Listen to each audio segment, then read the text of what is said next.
What is going on, everybody? Sports Expert here, and we have our first MLB rumor video of the month. We are going to be doing one pretty much every single day until the trade deadline, as MLB teams are starting to possibly discuss whether they're going to be buyers or sellers at the deadline. So lots of rumors have started to pop up, and it's definitely getting very intriguing.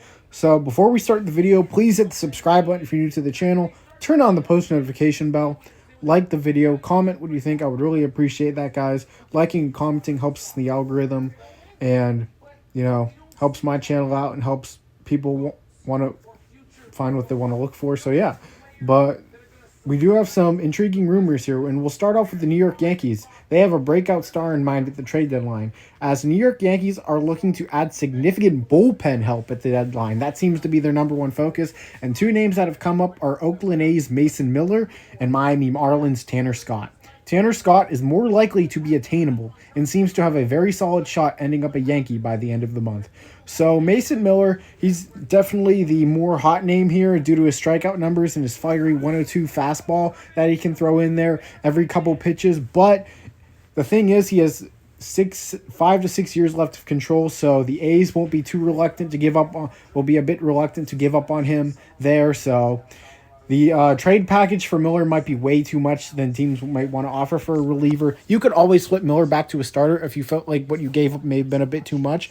But the thing about Miller, that 5.5 years of control is going to cost a ton, and I just don't know if the Yankees would be willing to do that. And given the possible history of this deadline, I doubt it, but we'll see. And it feels like Tanner Scott, he's a bit older than Miller, but he's having a very good season, a 1.5 ERA, hasn't given up a run in over 3 weeks. He's going to be the type of guy that the Yankees may go after, and it feels like it's more likely than not he could possibly be a Yankee. They have a lot of interest in him. He'll probably be the Marlins All-Star this year, given how weak a lot of their players in that team are. So Tanner Scott, heck of a reliever, and would be a very nice addition to the back end of that Yankees bullpen.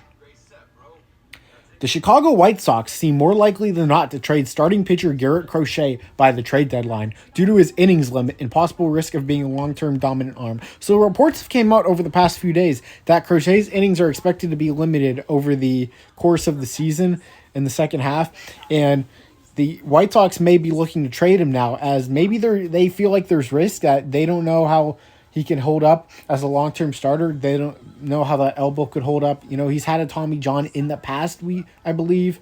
And Garrett Crochet was a very solid reliever when he was a relief pitcher. Maybe the White Sox feel like he might not be able to sustain himself as a starter health-wise, so they might try to get a very good package out of it. Huge prospect deal, considering some of the weak starting pitching options at the deadline.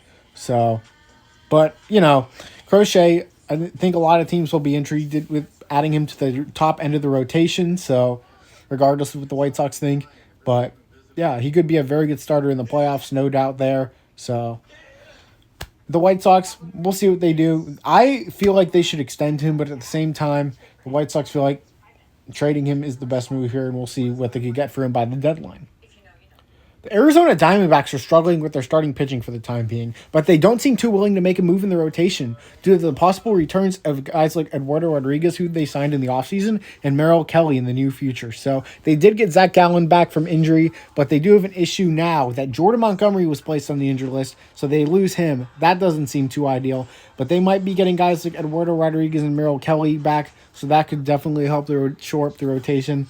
It's just Arizona just hasn't had terrific starting pitching depth this season, relying on the likes of guys like Slade Ciccone and Ryan Nelson a bit too often, and having to give guys like Tommy Henry starts here and there. So they're gonna have to get some guys back.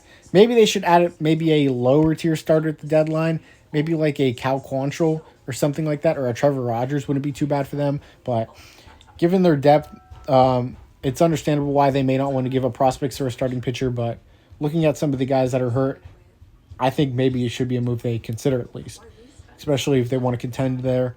Once again, make a trip back to the World Series.